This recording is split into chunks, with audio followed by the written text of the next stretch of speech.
Good morning વિદ્યાર્થી મિત્રો. આપણે આગળના લેક્ચરમાં જોયું હતું ઘન પદાર્થની લાક્ષણિકતા.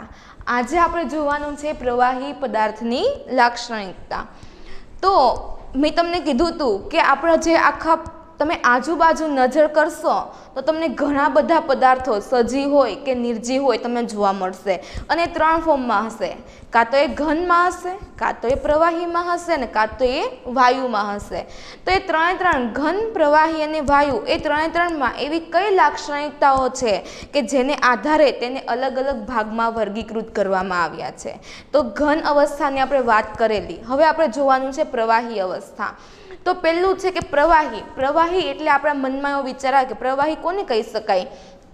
તો કે પાણી છે, દૂધ છે, કોલ્ડ્રિંક્સ છે, એ બધાને તમે શું કહી શકો? પ્રવાહી કહી શકો. તો એની કેવી એવી લાક્ષણિકતા છે? તો પહેલું કે આપણે એવું કીધું હતું ઘન અવસ્થામાં કે ઘન અવસ્થા માનો કે કોઈ ડસ્ટર છે, ચોક છે, તો એને શું છે? પોતાનો પ્રોપર આકાર છે, જેવો પ્રવાહી પદાર્થમાં હોતો નથી. તો કહી શકાય કે પ્રવાહી પદાર્થની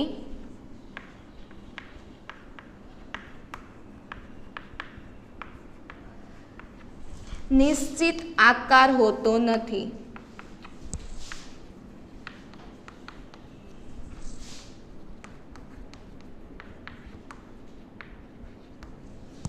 પરંતુ પ્રવાહી પદાર્થ છે એ કદ ધરાવે છે. એટલે કહી શકાય કે પરંતુ તે કદ ધરાવે છે.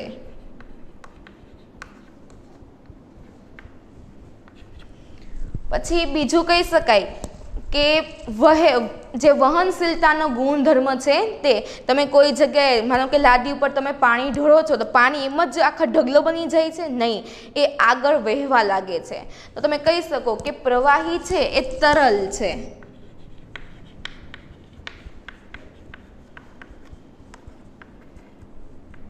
એટલે કે વહનશીલતાનો ગુણધર્મ ધરાવે છે.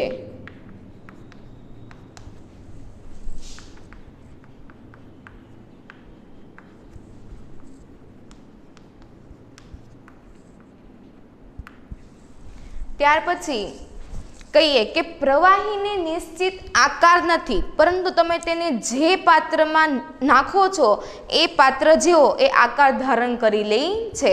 માનો કે તમે પાણી છે તો પાણીમાં તમે ગ્લાસમાં નાખશો તો એ પાણી ગ્લાસ જેવો આકાર ધારણ કરી લેશે. વાટકામાં લેશો તો વાટકા જેવો, તપેલીમાં લેશો તો તપેલી જેવો. એટલે કહે છે કે એને કોઈ આકાર નથી, પરંતુ પ્રવાહીને જે પાત્રમાં નાખવામાં આવે છે એ પાત્ર જેવો એ આકાર ધારણ કરી લે છે.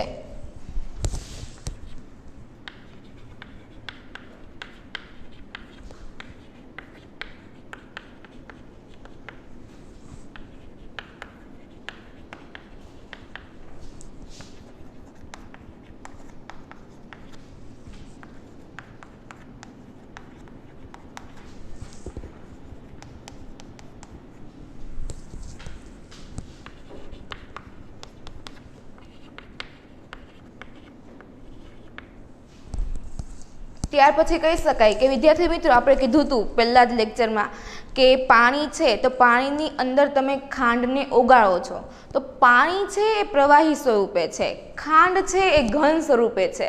તો તમે એવું કહી શકો કે ઘન પદાર્થનું પ્રવાહી પદાર્થમાં પ્રસરણ થઈ શકે છે.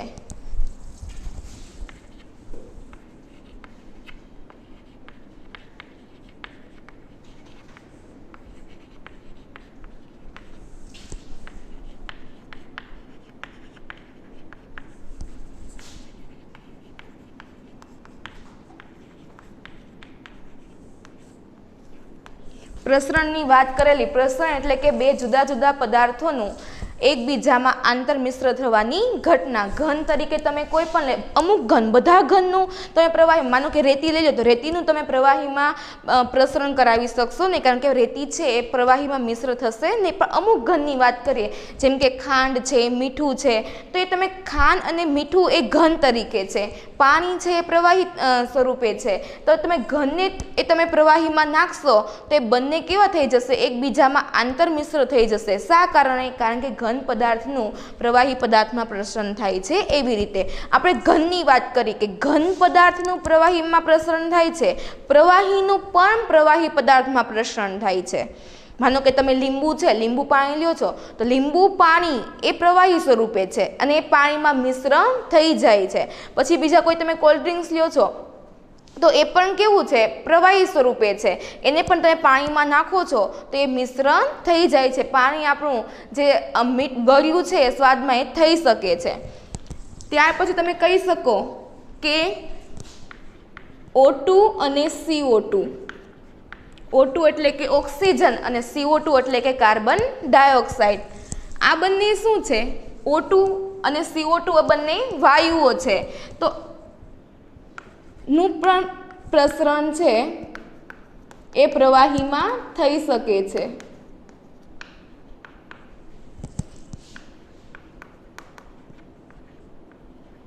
એટલે કે જે આ ઓક્સિજન અને કાર્બન ડાયોક્સાઇડ છે એ પ્રવાહીમાં ઓગળી જાય છે. આપણને ખબર હોય તો જે જળચર પ્રાણીઓ છે જેમ કે માછલી એ બધા શ્વાસમાં ઓક્સિજન લે છે તો શેમાંથી લે છે? પાણીમાં જે વાયુ સ્વરૂપે ઓક્સિજન ઓગળેલો છે એનો ઉપયોગ કરી અને માછલીઓ છે એ શ્વાસમાં ઓક્સિજન લે છે. એટલે આપણે કહી શકીએ કે ઘન પદાર્થનું પ્રવાહીમાં પ્રસરણ શક્ય છે, પ્રવાહી પદાર્થનું પ્રવાહીમાં પ્રસરણ શક્ય છે અને વાયુ પદાર્થનું પણ પ્રવાહીમાં પ્રસરણ શક્ય છે. હવે આવે છે પ્રસરણનો દર.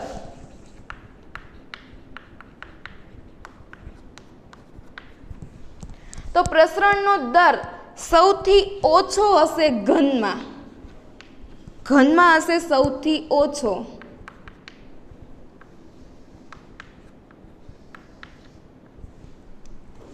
પ્રવાહીમાં હશે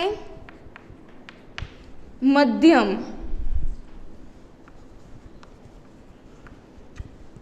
અને વાયુ એમાં સૌથી વધારે.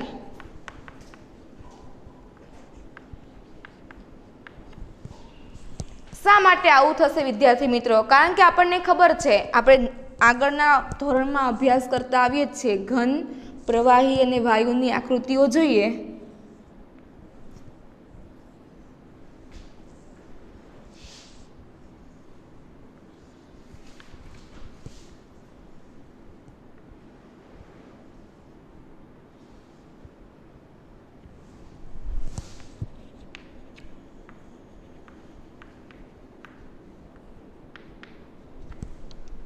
જો ઘનના અણુ હશે એકદમ એમાં આંતર આણ્વીય આકર્ષણ બળ કેવું હશે?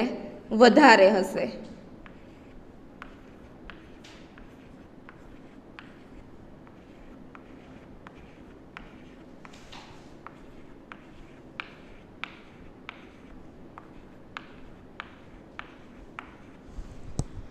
ઘન પદાર્થમાં આંતર આણ્વીય આકર્ષણ બળ વધારે હોય છે એટલે ઘન પદાર્થમાં પ્રસરણનો દર કેવો હશે? સૌથી ઓછો.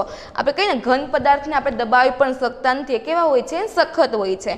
પ્રવાહી પદાર્થમાં ઘન પદાર્થ કરતાં આંતર આણ્વીય આકર્ષણ બળ કેવું હોય છે? ઓછું, કારણ કે એના જે અણુઓ છે એમાં વધારે પ્રમાણમાં અવકાશ હોય છે. અને જે વાયુ છે એનું જે પ્રસરણનો દર છે એ પ્રવાહી કરતાં પણ વધારે છે. શા માટે? કારણ કે એના અણુમાં તો પ્રવાહીના અણુઓ કરતાં પણ અવકાશ કેવો છે? ખૂબ જ વધારે છે. એટલે આ રીતે ઘન, પ્રવાહી અને વાયુ જે ટાઈપનું આપણો જે પદાર્થ છે એના આધારે આપણે પ્રસરણનો દર છે એ ડિપેન્ડ કરે છે.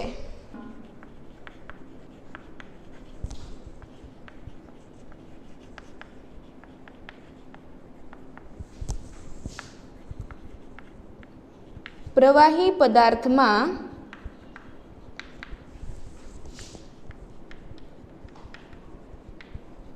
સંકોચનનો દર જોવા મળે છે. શા માટે? કારણ કે ઘન પદાર્થ છે તો ઘન પદાર્થના અણુઓ વચ્ચે આંતરઆણ્વીય આકર્ષણ બળ કેવું છે? વધારે છે. એટલે તમે એના અણુઓ એકદમ ટાઈટ રીતે જોડાયેલા છે એટલે તમે એનું સંકોચન કરી શકશો નહીં. પરંતુ પ્રવાહી પદાર્થ છે તો પ્રવાહી પદાર્થના અણુઓ વચ્ચે જે અવકાશ વધારે હોવાથી એનું આંતરઆણ્વીય આકર્ષણ બળ કેવું છે? ઓછું છે ઘન પદાર્થની સરખામણીએ. એટલે પ્રવાહી પદાર્થનું સંકોચન થશે. અને છેલ્લું જોઈએ કે પ્રવાહી પદાર્થ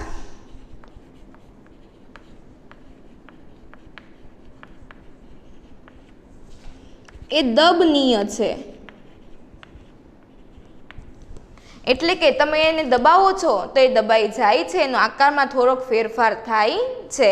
તો વિદ્યાર્થી મિત્રો, આ છે આપણા પ્રવાહી અવસ્થાની લાક્ષણિકતાઓ. જો તમને એક્ઝામમાં પૂછાય તો તમારે આ રીતે લખવાની છે મુદ્દા પાડીને, પણ એ તમારે ખાસ જોવાનું છે કે તમારી એક્ઝામમાં તમને ક્વેશ્ચન કેટલા માર્ક્સનો પૂછેલો છે. જો તમને 2 માર્ક્સમાં પૂછાય કોઈ પણ ઘન પદાર્થની લાક્ષણિકતા, પ્રવાહી પદાર્થની લાક્ષણિકતા અને વાયુ પદાર્થની લાક્ષણિકતા, જો તમારે 2 માર્ક્સમાં પૂછાય તો તમારે 4 મુદ્દા લખવાના છે.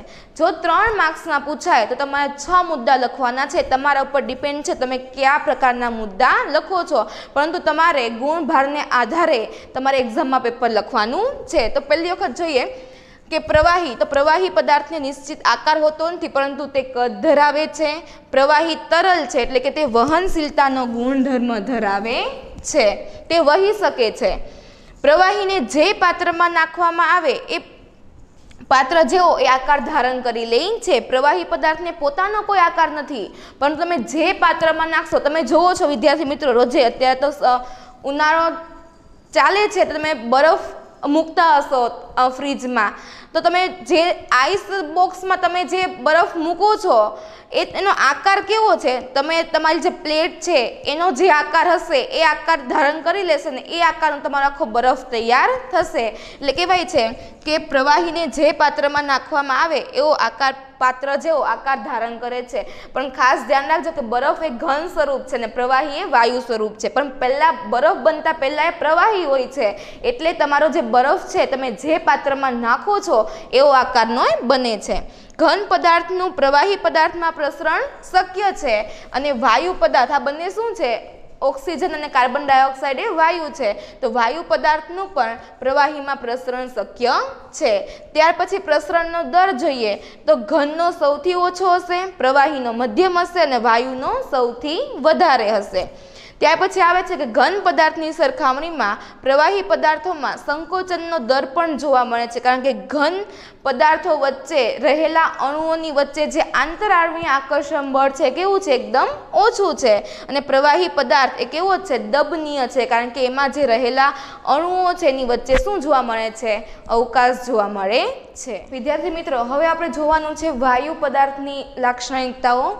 તો આપણે વાયુમાં જોઈએ તો કોનો સમાવેશ થાય છે? તો કે વાયુઓ જેવા કે ઓક્સિજન છે, નાઇટ્રોજન છે, કાર્બન ડાયોક્સાઇડ છે, હાઇડ્રોજન છે, એ બધાની કેવી લાક્ષણિકતાઓ છે એના વિશે આપણે અભ્યાસ કરવાનો છે.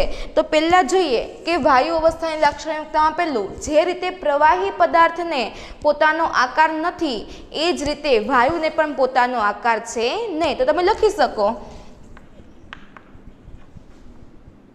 કે વાયુ પદાર્થોને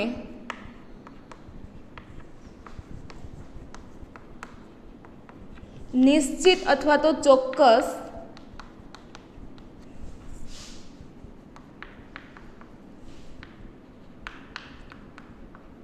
આકાર હોતો નથી. તેઓ કદ ધરાવતા નથી, પરંતુ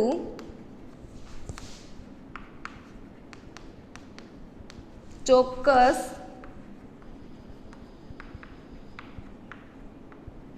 દળ ધરાવે છે. આપણે વાત કરીએ આગળ કદ અને દળની. કદ એટલે કે જગ્યા રોકે, પણ જે વાયુ અવસ્થાના પદાર્થો છે એટલી બધી જગ્યા રોકતા નથી.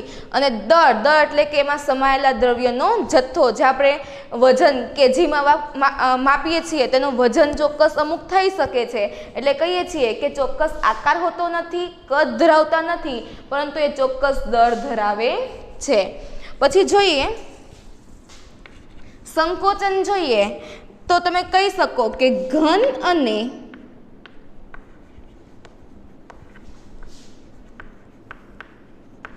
પ્રવાહી કરતા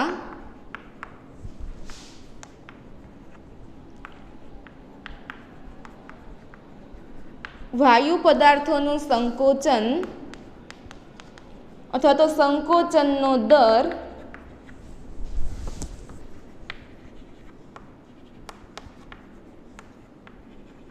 વધુ હોય છે। વિદ્યાર્થી મિત્રો તમે જોયું હશે કે એલપીજી એટલે કે લિક્વિફાઈડ પેટ્રોલિયમ ગેસ, ત્યાર પછી ઓક્સિજનના સિલિન્ડર જે આપણે હોસ્પિટલમાં વાપરીએ છીએ, ત્યાર પછી છે સીએનજી કોમ્પ્રેસ નેચરલ ગેસ। આ બધા શું છે? એલપીજી છે, પછી ઓક્સિજન છે, સીએનજી છે, એ બધું શું છે? વાયુ સ્વરૂપે છે। પરંતુ એ વાયુઓમાં રહેલા જે અણુઓ છે એની વચ્ચે ખૂબ જ વધારે પ્રમાણમાં અવકાશ હોવાથી એના ઉપર ખૂબ જ વધારે બાહ્ય દબાણ આપીને તેને એક પાત્રમાં ભરવામાં આવે છે। એટલે વાયુ પદાર્થોનો એક ગુણધર્મ એક સારો છે કે જ્યારે તેને ઊંચા દબાણે પ્રેસ કરવામાં આવે છે તેનું કદ એકદમ નાનું થઈ જાય છે અને વધારે પ્રમાણમાં રહેલા વાયુઓને તમે નાના એવા સિલિન્ડરમાં ખૂબ જ દબાણપૂર્વક ભરી શકો છો અને તમે એને સહેલાઈથી એક જગ્યાએથી બીજી જગ્યાએ લઈ જઈ પણ શકો છો।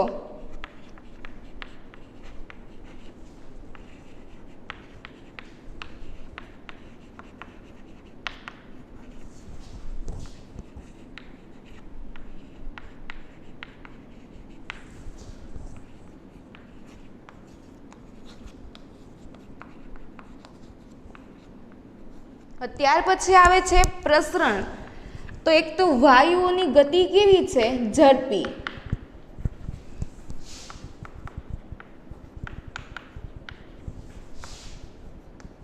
અને વાયુઓના જે અણુઓ છે એના વચ્ચે અવકાશ કેવો છે? વધારે।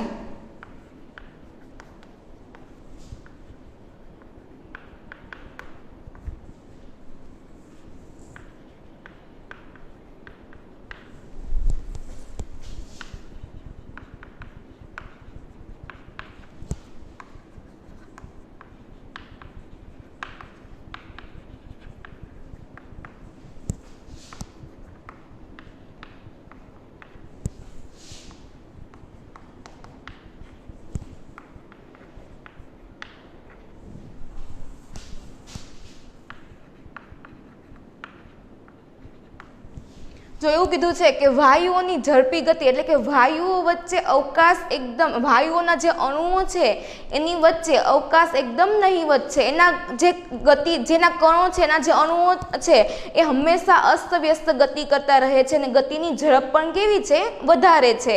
એટલા માટે જે વાયુઓનું જે પ્રસરણ છે એ કેવું થાય છે? ખૂબ જ ઝડપથી થાય છે। આપણે કીધું ને કે ઘન પદાર્થ છે એનું પ્રસરણ ઓછું થાય છે, સૌથી ઓછું, પ્રવાહીનું મધ્યમ અને વાયુઓનું સૌથી ઝડપી। શા માટે? કારણ કે એના જે અણુઓ છે એની વચ્ચે અવકાશ વધારે જોવા મળે છે। હવે આપણે વાત કરી કે વાયુના કણો અસ્તવ્યસ્ત ગતિ કરે છે, તો આ અસ્તવ્યસ્ત ગતિને કારણે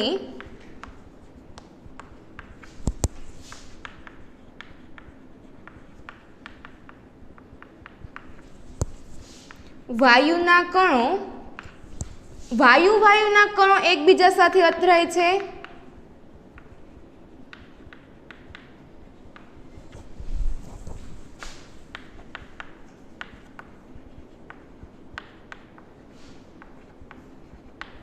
અને તેને જે પાત્રમાં ભરવામાં આવ્યા છે તે પાત્રની દિવાલ ઉપર પણ તે અથડામણ અનુભવે છે।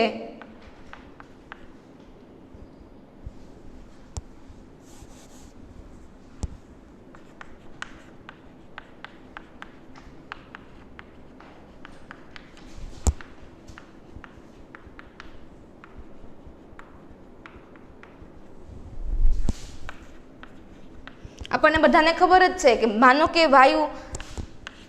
આખું એક પાત્ર છે, હવે આની અંદર વાયુના કણો છે અસ્તવ્યસ્ત ગતિ કરે છે। અસ્તવ્યસ્ત ગતિ કરતાં કરતાં જે આજની દિવાલ છે, જે કિનારી છે, એના ઉપર પણ એ શું લગાવશે?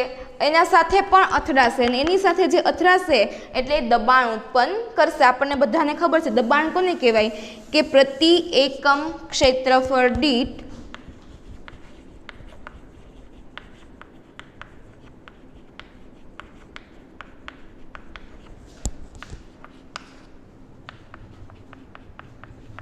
લાગતા બળને દબાણ કહે છે.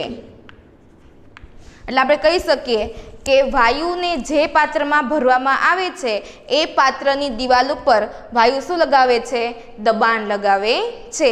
તો વિદ્યાર્થી મિત્રો આ છે વાયુ પદાર્થની લાક્ષણિકતા. જોઈએ પેલું કે વાયુ પદાર્થને પોતાનો નિશ્ચિત આકાર હોતો નથી અને તે કદ પણ ધરાવતા નથી, પરંતુ એ ચોક્કસ દર ધરાવે છે. ઘન અને પ્રવાહી કરતાં વાયુ પદાર્થોનું સંકોચન દર વધુ હોય છે. શા માટે? કારણ કે ઘન અને પ્રવાહી પદાર્થ કરતાં એમાં રહેલા જે અણુઓ વચ્ચેનો અવકાશ પણ કેવો છે? વધારે છે. અને અવકાશ વધારે હોવાને કારણે જ જે એલપીજી, પછી ઓક્સિજનના સિલિન્ડર અને સીએનજી જેવા જે વાયુઓ છે એને આપણે ઊંચા દબાણ આપી અને એના કદનું સંકોચન દર સંકોચન એનું વધુ કરી અને આપણે એને નાની સાઇઝમાં નાની જે બોટલો છે એમાં ભરી શકીએ છીએ અને એ સહેલાઈથી એક જગ્યાએથી બીજી જગ્યાએ આપણે એને લઈ જઈ શકીએ છીએ. એનો ઉપયોગ આપણે સરળ કરી શકીએ છીએ. ત્યાર પછી કહે છે કે વાયુઓની ઝડપી ગતિ અને વધારે અવકાશ ધરાવતા અણુઓનું વાયુમાં પ્રસરણ સૌથી કેવું થાય છે? ઝડપી થાય છે. વાયુના કણોની ગતિ અસ્તવ્યસ્ત અને ઝડપી છે. આ અસ્તવ્યસ્ત ગતિને કારણે વાયુના અણુઓ અને વાયુને જે પાત્રમાં ભરવામાં આવે છે એ પાત્રની દિવાલ સાથે પણ અથડાય છે. અને વાયુના અણુઓ જ્યારે પાત્રની દિવાલ સાથે અથડાય છે ત્યારે તેના ઉપર દબાણ લગાવે છે અને કહેવાય છે કે દબાણ કોને કહેવાય? તો પ્રતિ એકમ ક્ષેત્રફળ દીઠ લાગતા બળને દબાણ કહેવામાં આવે છે.